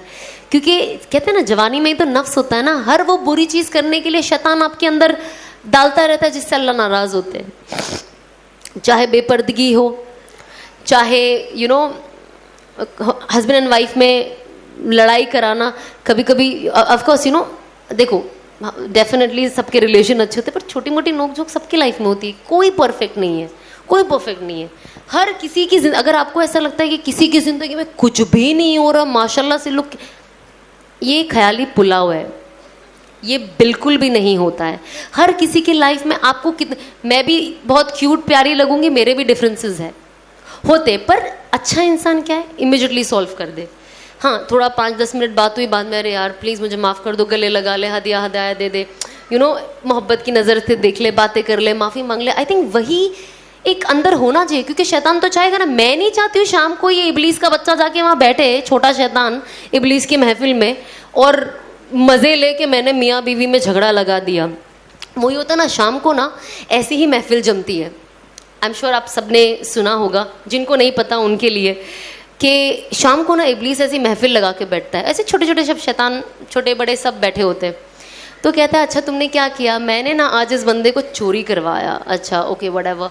आपने क्या किया? मैंने ना इससे झूठ बुलवाया, मैंने ना इससे डाका दिलवाया, मैंने ना इसको ना ये बदजुबान होकर इसका इंसल्ट किया, ये पीछे से एक चिंटू सा शैतान हाथ उठाता है ऐसे। तुमने क्या किया? मैंने ना मियाँ बीवी में झगड़ा लगाया। वो शैतान इबलीस उसे कहता है तुम आगे आओ, आगे आओ, और उसको सबसे ऐसे वीआईपी सीट में बिठाता है। बोलता है ये इसने कुछ काम करके आया है। ये क्यों कहता है? क्योंकि जब हम झूठ बोलते हैं ना, कभी कभी, अच्छा मैंने आपसे बोल, मेरा ज़ाती मामला होता है, ठीक है, बहुत सारे जो हम गुनाह करते हैं वो हमारे ज़ाती मामला होता है, लेकिन मियाँ बीवी में जो झगड़ा होता है ना, वो नस्लों का मामला होता है। उसमें सबसे ज़्यादा नस्लें ख़राब होती है। मियाँ बीवी छोड़ दे एक दूसरे को, अल्लाह माफ़ करे, बट अलग हो जाते, बच्चों का फ्यूचर ख़राब। वो झगड़ा बच्चे देखते, बच्चे भी, अगर हस्बैंड मारने वाला होता है या बीवी ज़बान लड़ाने वाली होती है तो बेटा बेटी यही सीखते हैं। तो ये नस्लों को ख़राब करता है। नस्ल थोड़ी ना मेरे बाद ख़त्म हो जानी है। मेरे बेटे ने अगर लड़ाई सीखी, उसका बेटा भी वही सीखेगा, उसका बेटा भी, अनटिल अनलेस अल्लाह ने किसे हिदायत दे दी। बट जो एक दिखता है वो तो यही दिखता है ना कि ये कैरी फॉरवर्ड हो रहा है चेन। तो ये चीज़ होती है। तो हमें कोशिश करना चाहिए, एटलीस्ट जितने लोग मैरिड है, झगड़ा होता है, डिफरेंसेस होते हैं, नो प्रॉब्लम, बट इमीडिएटली बना लो। शाम की महफिल सजने ना दो आप इब्लीस की इस चीज़ को लेकर। मतलब मैं चाहती हूँ कि मन में ऐसा लगता है कि कोई ऐसा हो ही नहीं जो जाके बोले कि मियाँ बीवी में झगड़ा लगा, क्योंकि मियाँ बीवी की मोहब्बत सबसे, अल्लाह ने सबसे ज़्यादा कसमें कुरान में मियाँ बीवी की मोहब्बत की खाई है, ना कि माँ बाप की, ना कि रिश्तेदारों की, ना कि किसी और की, बट मियाँ बीवी की मोहब्बत की कसम खाई है कुरान में। तो आप सोचिए कि मियाँ बीवी की मोहब्बत कैसी है। कहते हैं ना कि क़यामत के बाद भी जन्नत में मियाँ बीवी का साथ है। बेशक माँ बाप को आप देखोगे हाय हेलो करके आप अपना निकल लोगे, लेकिन आप अपने शौहर, और शौहर अपनी बीवी के साथ ही रहने वाला है। तो ये एक ऐसा रिश्ता है जो क़यामत, मतलब वो चलता ही रहना है। जो जन्नत चले गया तो नेवर एंडिंग ज़िंदगी है ना, वो तो फॉर एवर है, वो तो चलती ही रहनी है। तो हम कोशिश करें कि वो ज़िंदगी हम अपनी बेहतर बनाएं। क्योंकि कहते हैं ना, मैंने बहुत अच्छी बात सुनी, जब शुरुआत में होता था ना, हम ऐसी जनरली मस्ती होती है, अच्छे आदमी को क्या है, आपको तो यार 72 हूर मिलने वाली है, मतलब क्या है तुम्हारा, तो मतलब यहाँ पे भी हम फरमा बरदार बीवी, वहाँ पे 72 हूर भी, मतलब लड़कों के ही मज़े है। तो फिर वो कहते हैं ना हाफ नॉलेज इज़ डेंजरस, ये मसला था। अब हमको इतना ही पता, और बेचारे दूसरे भी हमको ये कहते रहते ना, तो इतना ही पता। फिर जब मैंने जानना दीन के बारे में शुरू किया तो मुझे पता चला कि जो ईमान वाली औरतें होगी ना, जो परहेजगार औरतें होगी, वो हूर से भी 70 गुना ज़्यादा खूबसूरत होगी। अब ये तो बात बहुत कम लोग करते, तो हमारी लड़कियों के नॉलेज में ही नहीं है ये। तो मुझे पता चला अच्छा परहेजगार औरतों को अल्लाह सोचो और 70 गुना ज़्यादा खूबसूरत कर देगा। तो परहेजगार लोगों के लिए अल्लाह ने इतनी चीज़ें बनाई है, इतनी चीज़ें बनाई है आखिरत में, कि हम ना सिर्फ सोचते रह सकते, लेकिन हम उसके एंड तक नहीं पहुंच सकते कि हमारे लिए अल्लाह ने क्या क्या रखा है। तो हम कोशिश करें कि हम जो भी करें, हमारी नीयत सिर्फ ये होनी चाहिए कि बस हमें अल्लाह को राज़ी करना है। अगर अल्लाह राज़ी तो अल्लाह मखलूकों के दिल में भी आपके लिए मोहब्बत रख देता है, और अगर मखलूक राज़ी तो दुनिया के तो काम बन ही जाएंगे ना। अगर आज आप लोग मुझसे मोहब्बत करते, अगर आज मैं आपको बोलूँगी मेरा एक काम कर दो, तो आप कर ही दोगे ना। मैं आपसे मोहब्बत करती हूँ, आप मुझे बोलोगे सना ये कर दो, मैं कर ही दूंगी। तो अल्लाह जब मखलूकों के दिल में अल्लाह मोहब्बत पैदा करता है ना, वो नेवर एंडिंग मोहब्बत है, वो कभी ख़त्म नहीं होगी जब तक अल्लाह नहीं चाहेगा कि ये मोहब्बत ख़त्म हो। तो हम हमारे दिल में ये लेकर चले और ये यकीन करें कि सब कुछ करने वाला सिर्फ अल्लाह है और कोई नहीं है। हम सब ये मानते अल्लाह करते आए हैं, अल्लाह कर रहे हैं, आगे भी अल्लाह करेंगे, पर हमारा तवक्कुल नहीं है उस पर। हम थोड़े से ना डगमगा जाते, वीक हो जाते। कोई मसला नहीं है, इंसानी फितरत है, ये होता है। लेकिन क्या करना है, अगर हम जहाँ पे भी, ये शैतानी वसवसा है ना, तो जहाँ पे भी हम थोड़ा सा ऐसे डगमगाए में कोशिश करना, नहीं नहीं नहीं, ये बिल्कुल गलत है, ये शैतान मुझे वसवसा दे रहा है, मुझे सीधा चलना है। तो जब मैंने अपनी लाइफ चेंज करना शुरू किया ना, तो अनस ने मुझे दुआ सिखाई, बहुत खूबसूरत दुआ है, आई एम श्योर बहुत लोगों को आती होगी, पर मैं तो भी बोलना चाहूँगी। उन्होंने मुझे दुआ सिखाई, या मुकल्लबल कुलूब तब्बित कल्बी अला दीनिक। इसका तर्जुमा, ए दिलों को फेरने वाले, मेरे दिल को तेरे दीन पे जमा दे। और मैं हर वक्त जब नमाज पढ़ती हूँ, सजदे में रहती हूँ, तो मैं हमेशा ये दुआ पढ़ती हूँ, या मुकल्लबल कुलूब तब्बित कल्बी अला दीनिक, ए दिलों को फेर। मैं तर्जुमे के साथ पढ़ती हूँ, क्योंकि तर्जुमा में ना, क्योंकि हमें उर्दू समझ में आती है, तो उर्दू जल्दी से दिल में बैठ जाती है, तो मैं तर्जुमे के साथ बोलती हूँ कि ए दिलों को फेरने वाले, मेरे दिल को तेरे दीन पे जमा दे, मेरे दिल को तेरे दीन पे जमा दे। क्योंकि अल्लाह ही हमारे ईमान की हिफाजत कर सकता है ना। हम तो फ़ोन भी नहीं संभाल सकते, चाहे 1 लाख का फ़ोन क्यों ना हो। घूमता है कि नहीं हमसे सामान, कभी सोना घूम जाता है, कभी फ़ोन घूम जाता है, कभी कपड़े घूम जाते हैं, कभी ये घूम, हमसे कुछ ना कुछ घूमता है। जब हम इतनी इतनी चीज़ों की हिफाजत नहीं कर सकते, आपको लगता है हम ईमान की हिफाजत कर सकते हैं? तो इसीलिए हमें अल्लाह से हमेशा कहना चाहिए कि अल्लाह, मैं तो कुछ नहीं कर सकती हूँ, आप ही कर सकते हो, तो प्लीज़ मेरे ईमान की हिफाजती भी आपके हाथ है, पर मेहनत करना मेरा काम है।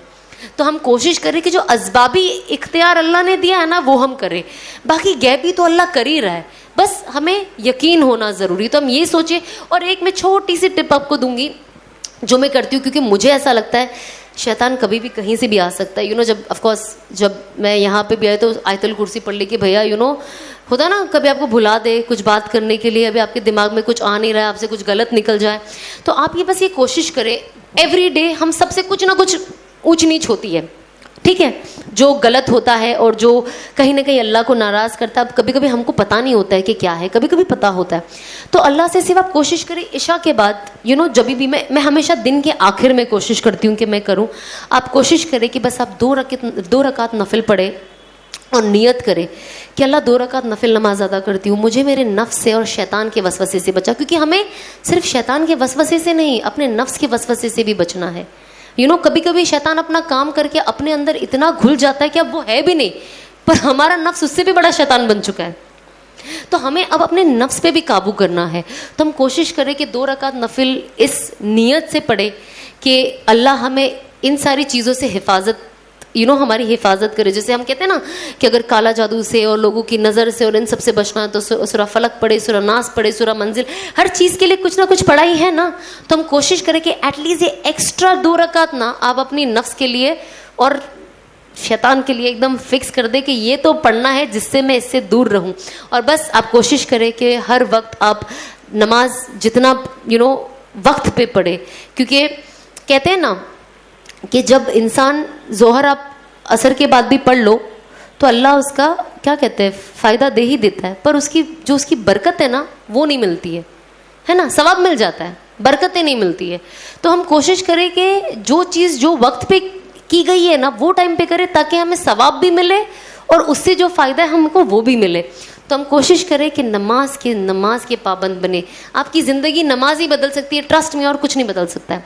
अगर लोग कहते हैं ना देखो यार ये मतलब ये करती है, सिर्फ नमाज 5 टाइम पढ़ती है, आप उन लोगों के बातों में मत आना, ये बातों से आप दूर रहना, क्योंकि आपको नमाज ही बदलेगा। नमाज आपके दिल में नरमी लाएगा और आपको सही रास्ते पे लेके जाएगा। अजान हो रही थी इसलिए रुक गई, वैसे भी मैं आपका 5 मिनट का वक्त दूँ, क्योंकि मैंने जस्ट बोला कि नमाज वक्त पे पढ़ो। मैं नहीं चाहती हूँ किसी की नमाज मेरी वजह से लेट हो जाए। तो बस मैं यही कहूँगी कि हम कोशिश करें। आई एम श्योर आप मेरी नज़र में आप सब मुझसे बहुत बेहतर हो, ट्रस्ट मी। मैं यहाँ पे अल्लाह जानता है अगर मैं झूठ बोल रही हूँ तो लेकिन ये सच बात है कि मुझे आप सबको देखकर और आप जैसी बहनों को देखकर लाइफ में हमेशा मोटिवेशन मिला है, और मैंने हमेशा अल्लाह से कहीं ना कहीं दुआ की है कि मुझे आप जैसा बना दे। और आज मैं देखती हूँ कि अल्लाह मुझे उस जर्नी के बहुत करीब ला रहा है, और मैं अपने आप को एवरी डे देखती हूँ कि मैं मैं अल्लाह से हमेशा कहती हूँ अगर मैं कल एकदम बेस्ट नहीं बन पाऊँ ना, तो एटलीस्ट मेरे गए हुए कल से आज मुझे थोड़ा बेहतर बना देना। तो मैं देखती हूँ, मैं एटलीस्ट ये फील करती हूँ कि मैं पहले से ना थोड़ी थोड़ी और बेहतर बनते जा रही हूँ। इंशाल्लाह मैं आप जैसी भी बहुत जल्द बन जाऊँगी। बस आप लोग मुझे हमेशा हमेशा दुआओं में याद रखें, मेरे घर वालों को याद रखें, अल्लाह से दुआ करे कि मुझे इस्तिकामत मिले, और जिस किसी बहन को देखे जो गुमराह है उसे जज ना करे, अपने शैतानी दिमाग के घोड़े ना दौड़ाए और उन्हें जज ना करे कि होता ना जनरली, क्योंकि हम नेक हो जाते हैं और हम पर्दे वाले हो जाते हैं, तो हर इंसान जो पर्दा नहीं करता है हमें वो जहन्नमी लगता है और हम जन्नती फील करते हैं। तो आई थिंक हम कोशिश करें कि हम अल्लाह से दुआ करें कि अल्लाह, इनको हमारी इनकरेजमेंट की ज़रूरत है, हमारी तानों की ज़रूरत नहीं है। तो हम कोशिश करें, क्योंकि नफ़रत से और तानों से किसी की ज़िंदगी नहीं बदली है, वो सिर्फ और डिप्रेशन में गए और गलत रास्ते पे गए, पर मोहब्बत से बदली है।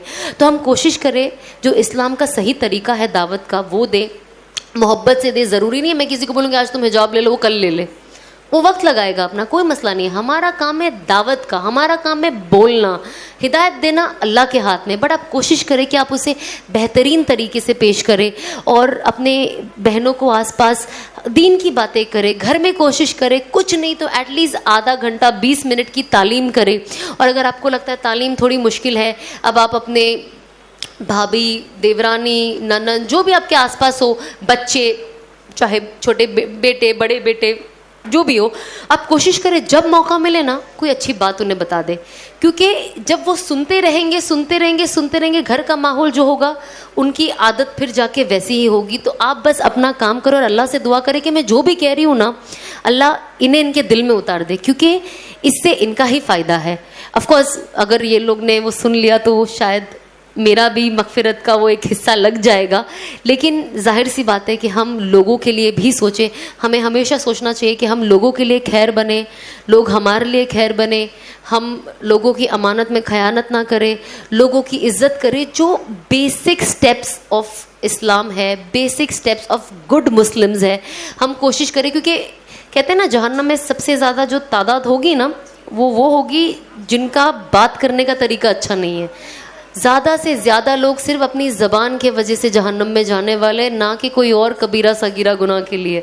ये सबसे बड़ा रीज़न बनेगा। तो हम कोशिश करें कि हम अगर कुछ अच्छा नहीं बोल पाए ना तो चुप हो जाए, है ना। तो बस हम कोशिश करें कि हम खुश रहे, हंसे, लोगों से खुशी खुशी मिले और लोगों के लिए फ़ायदा करे, दुनिया का भी और आखिरत का भी। और बस दीन की दावत हमारा मकसद होना चाहिए हर तरीके से, क्योंकि हर मुसलमान का फ़र्ज़ है दावत देना और इस्लाम को इस हर चीज़ को आगे बढ़ाना। तो बस आप कोशिश करें, मैं भी कोशिश कर रही हूँ, मैं भी सीख रही हूँ। अगर आज की कोई बात में आपको कोई चीज़ बुरी लगी हो, गलत लगी हो, तो प्लीज़ मुझे माफ़ कर दे। मैं कोशिश करूँगी जब अगली बार मैं आऊँ मैं थोड़ी और बेहतर बन जाऊँ। और बस जज़ाकल्लाह खैर, आप लोगों को मिलके बहुत खुशी से ज़्यादा दिल में सुकून महसूस हुआ है। तो बस इंशाल्लाह अल्लाह ने चाहा तो हम वापस ज़रूर मिलेंगे। अस्सलाम वालेकुम। जी अस्सलाम वालेकुम। देखिए, हम सबका मकसद जो था ना वो दीन की बात सुनना था, ठीक है। मैम ने हमें बहुत ज़बरदस्त बातें कही, वही सिफ़ात की तरफ हमें मतलब पॉइंट आउट किया जो सहाबाए किराम रज़ियल्लाहु तआला अन्हुम ने नबी अकरम सल्लल्लाहु अलैहि वसल्लम की सोहबत में रहकर सीखी हैं। ईमान की बात थी, नमाज की बात थी, दीन के इल्म के सीखने की बात थी, ज़िक्र की बात थी, इकराम की बात थी, इखलास नियत की बात थी, थोड़ा सा वक्त अल्लाह के रास्ते में निकालने के मुतालिक बात थी। अब असल जो मकसद जो था ना हमारा, दीन की बात सुनना था। तो आपसे मुअद्दिबाना गुजारिश है कि आप तरतीब से बाहर निकल जाइएगा, यहाँ मुसाफ़ा लेने के लिए धक्कम पेल मत कीजिएगा, ठीक है। जज़ाकुमुल्लाहु खैरल जज़ा। जी अस्सलामु अलैकुम वरहमतुल्लाहि वबरकातुहू। इंशाअल्लाह हम दुआ कर जज़ल्लाहु अन्ना मुहम्मदन सल्लल्लाहु